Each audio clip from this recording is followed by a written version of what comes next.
Next question ہے جی، شازیہ صدیق ہیں لاہور سے.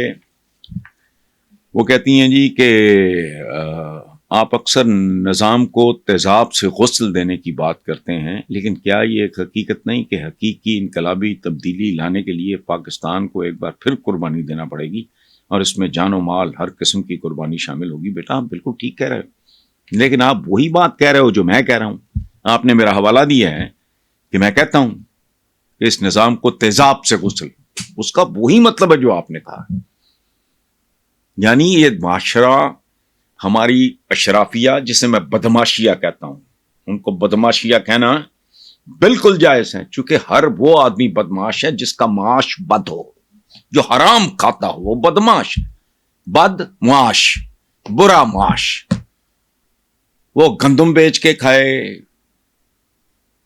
وہ بجلی بیچ کے کھائے، وہ کسی غریب آدمی کو تنگ کر کے کھائے، رشوت لے، ہم کھائے، کمیشن کھائے، وزیر اعظم ہو، کیک بیک، ٹیٹیاں میٹیاں سارا کچھ شامل کرو. یہ کیسے ہوگا؟ یہ معاشرہ اتنا گندا اور غلیظ ہو چکا ہے، خاص طور پہ اس کی اشرافیہ، جس کو آپ ڈٹرجنٹ سے یا صابن سے نہیں دھو سکتے. اب مطلب کیا ہے؟ قربانی تو یہ دیں گے نہیں، قربانی ان سے لینے پڑی. اسی کو میں کہتا ہوں تیزاب سے غسل دینا. تھینک یو بیٹا. آپ کا تاجر کیا ہے؟ رمضان المبارک میں مہنگائی کرنے والا، ذخیرہ اندوزی کرنے والا کون لوگ ہیں؟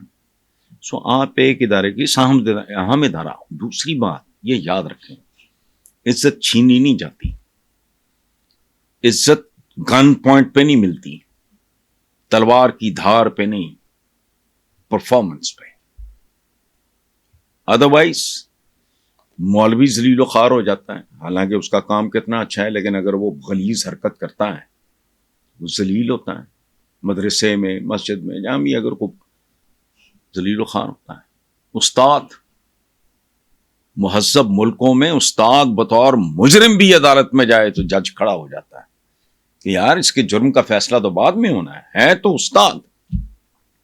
ہمارے اساتذہ، ہمارے امتحانی مراکز بکتے ہیں، یہ وہ عام ہمارا وہ جو بندہ 24 کروڑ لیٹر دودھ اس ملک میں ہر روز، آبادی 25-26 کروڑ، 24 کروڑ لیٹر دودھ کیمیکل سے تیار ہوتا ہے. یہ میں نہیں کہہ رہا، یو این ڈی پی کی رپورٹ ہے، پاکستان نے چیلنج نہیں کی. 1.5 سال ہو گیا اس بات کو. یہ زہر دیتے ہیں اپنی اولادوں کو، اپنے بچوں کو، اس ملک کے بچوں کو. اور آپ اندازہ لگائیں اس طرح کا دودھ پینے کے بعد شادیاں مورلیس اپنے ہی طبقے میں ہوتی ہیں نا بھائی میرے. تو جو بچے بچیاں آج یہ دودھ پی رہے ہیں، کل جو ان کی اولادیں ہوں گی وہ مڈجٹس ہوں گے، وہ دولت شاہ کے چوہے ہوں گے. اس ایک ملک جس میں نہ مرچیں خالص ہیں، نہ شہد خالص ہیں، نہ بیسن خالص ہے. آپ کس ادارے کی بات کریں گے؟ کیا اس اہم ادارے کی؟ ہر ادارہ اہم ہوتا ہے، ہر ادارہ اہم ہوتا ہے، چونکہ یہ سب ایک مشین کے ہی کل پرزے ہوتے ہیں. پاکستان کو آپ سمجھ لیں مشین، اس کا ایک جو سب سے سستا پرزہ ہے وہ بھی اگر میل فنکشننگ کرے گا، ٹھیک کام نہیں کرے گا، پوری مشین گٹوں میں بیٹھ جائے گا. تو آپ ایک ادارے کی بات کر رہے ہیں؟ نہیں. وہ کہتے ہیں زوال آئے تو پورے کمال میں آئے، ہم اس کمال پہ پہنچے میں. اچھا، باقی جو میں نے اخباروں میں پڑھا ہے، ان پولیس والوں نے کیا کیا تھا؟ قدم قدم پہ ذلیل اور اگر رسوا ہوتے ہیں.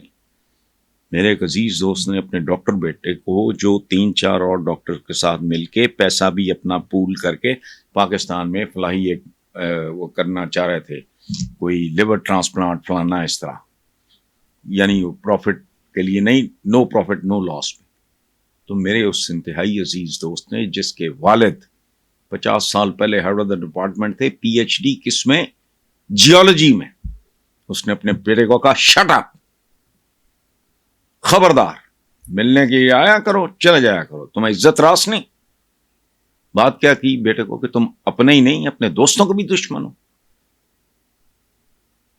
اس ملک میں اگر کوئی 2